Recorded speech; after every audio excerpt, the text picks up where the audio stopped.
Hey guys, time to check in with our Rise of the Dictators series part 2. We're going to be looking at the rise of the World War II dictators in Asia.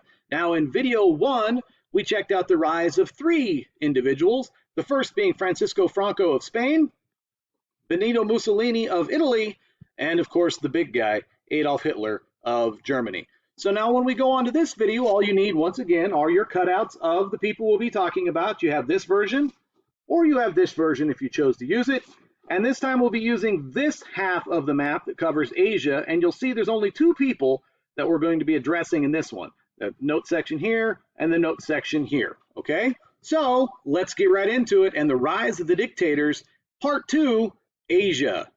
Now, when we're talking about the rise of the dictators in Asia, there's really only 2 individuals that we need to be talking about as far as real power goes, or real involvement in World War II. And those are going to be Joseph Stalin of the Soviet Union and Hideki Tojo of Japan, okay? This is Joseph Stalin, a man with big thoughts, big hair, a big mustache, a big ego, and, well, a big problem, really. Ideas are more powerful than guns, he said. We would not let our enemies have guns, so why should we let them have ideas? Okay, that is the theory of Joseph Stalin. Now, Joseph Stalin, as I said, is a communist, but the question then is, what is communism?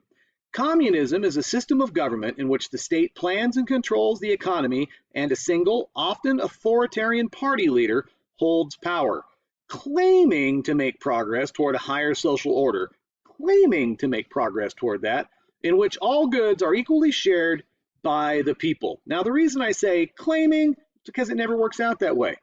Never ever do we end up with a situation where everybody has equally shared power, equally shared goods, equally shared means of production. Never happens that way. We almost always end up with what we end up with in the Soviet Union, and that is a communist dictatorship. Okay? And that's what we get with Joseph Stalin. Now, Stalin rose to power in the newly named Soviet Union, first as the leader of that Communist Party in 1922. Then, following Vladimir Lenin's death in 1924, Stalin ends up taking control of the entire country as far as the government goes. Now, under Stalin, he institutes what's known as a group of 5-year plans, and those 5-year plans are supposed to help put the country in order, step by step by step, to make everything fall into place as far as the true communist ideal of shared responsibility, shared power, shared means of production, things such as that. What actually happens under these 5-year plans is the country soon falls into agricultural and economic hardship, and there is a massive, and I do mean massive, famine from 1932 to 1933 that actually results in the starvation of between 5.5 and 7.5 million people. 5.5 to 7.5 million people starved to death under Joseph Stalin. And a lot of people believe that this famine was actually intentionally caused by Stalin and his government as a form of genocide. Okay, now normally when we talk about genocide in the World War II era, of course we're talking about Adolf Hitler and the extermination of the Jews. And this is why I say, if you want to put Hitler up here at a 10, you've got to consider that Joseph Stalin is probably a 9.9 on the evil scale, because the guy is not a good man. It even goes worse. Starting in 1934, Stalin institutes what he has. Starting in 1934, Stalin institutes what is known as the Great Purge. Now, this is a move that Stalin undertakes to eliminate all of his political enemies, and more than 1 million people end up being imprisoned, and over 700,000 people end up being killed. And now, as a result, by 1937, Stalin has complete control of the Soviet Union's government. Okay, so for notes on your map, under the Soviet Union, Joseph Stalin is known as the Man of Steel. He is a communist. He eliminates all competition after Lenin's death. He uses 5-year plans to industrialize, and eventually he signs a non-aggression pact with Germany, then invades Latvia, Lithuania, and Estonia. Of course, we do know that in the future, Hitler is going to double-cross Joseph Stalin. He's going to invade Poland in what was supposed to be a joint effort, but he ends up taking Poland and then starts pushing into the Soviet Union, which is going to cause Stalin and the Soviets to flip sides and side up with the Allies, but that's coming up in just a little while. All right? So that is dictator number one in Asia, Joseph Stalin. Now, in a little interesting historical fact here, Stalin's oldest son, Yakov, and I'm not even going to try that last name, was actually taken prisoner by the Nazis during the German invasion of the Soviet Union in 1941. According to Russian propaganda, Hitler threatened torture against Yakov, but Stalin, who was said to hold his eldest son in rather low regard, refused any type of ransom or agreement to have Yakov set free. That was Russian story anyway. Now, more recently, new evidence has come to light that suggests that Yakov, who was a member of the Soviet army during World War II, actually surrendered to the Nazis. Now, this is a big deal, and it was said to enrage Stalin, which is understandable, because Stalin believed that suicide was preferable to surrender.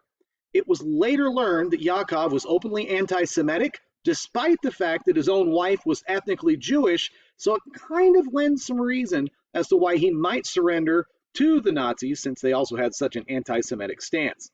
Yakov, by the way, ended up dying in Sachsenhausen concentration camp, but how he died is disputed. Now, again, the Russians claim that he was shot by German guards, while Germany claims he actually committed suicide by running into a high-voltage electric fence that surrounded Sachsenhausen concentration camp. Okay, so that is just a little bit more background information behind what we know to be a great hatred between Stalin and Adolf Hitler. So, knowing what we know about Franco, about Mussolini, about Stalin, and of course about Adolf Hitler, why do you think the cartoonist David Lowe would call Mussolini, Franco, and Stalin the Harmony Boys of Adolf Hitler in this political cartoon? Something to think about. Why would they be considered to be Hitler's Harmony Boys? Okay, so moving on then, we have the last dictator in Asia that we're going to discuss, and that is General Hideki Tojo. Tojo famously said, "Emperor Hirohito will believe what we tell him to believe." That's an interesting quote because a lot of people have started to really discuss just how much blame should be placed on Hirohito for what happened, while most of the time, Tojo is the one who ends up taking most of the blame for Japan's actions during World War II. Now, Tojo's probably the second least well understood of the dictators behind Francisco Franco of Spain, largely because the average person doesn't really understand the way that the Japanese government worked at the time. A general of the Imperial Army of Japan, Tojo was appointed Minister of War in 1940, and then he became Prime Minister in October of 1941, just 2 short months before the attacks on Pearl Harbor. Now, it is well known that Tojo strongly supported those attacks as being necessary. Hirohito basically just did nothing to stop them from happening, okay? In Japan, we had a system that was known as militarism. Militarism is a type of government in which the military, especially its highest leaders, is responsible for much of the operations of the government. Quite often, militaristic governments act as dictatorships. And that's what we see going on in Japan, as we see a sort of dictatorship, mostly on the part of Tojo, because he makes actions that Emperor Hirohito does nothing to stop, as with the attack on Pearl Harbor. Tojo, by the way, was also strongly in favor of the Axis, aligning Japan with Nazi Germany and fascist Italy. And while Tojo was eventually arrested, tried, and executed for his role in World War II, it's becoming increasingly more evident that the Japanese emperor should also bear considerable amounts of blame for the events of World War II. Most historians now believe that Tojo could not have acted alone, that while he did control the military, he did not fully control the government, and that Hirohito should have at least taken some of the blame instead of just having Tojo put up as the figurehead and the person who ends up taking all of the blame for what happens in Japan. So, under Japan, you can put General Hideki Tojo and Emperor Hirohito. They were militarists. Prime Minister Tojo and militarists controlled the country of Japan, and they invade Manchuria and China for iron and coal. This is going to lead to the United States putting an embargo or an export boycott on Japan. That's going to be what triggers Japan into thinking they have to take a preemptive strike against the United States and attack Pearl Harbor. There is Japan, if you were not entirely sure where they were, but that's the island of Japan, or the islands of Japan, and that there is Hideki Tojo. All right? Hirohito, by the way, ends up remaining Emperor of Japan until 1989. There you see a picture of him with President Reagan and his wife, the First Lady Nancy Reagan. He actually was allowed to stay in power. As I said, Tojo, on the other hand, was arrested. He was put on trial, and he was later executed for his role in World War II. So, when your maps are all done, you can put them together in a notebook like this. You'll have 3 pop-ups in Europe, you'll have 2 pop-ups in Asia, and you have yourself a nice little graphic organizer to help you study the dictators of World War II.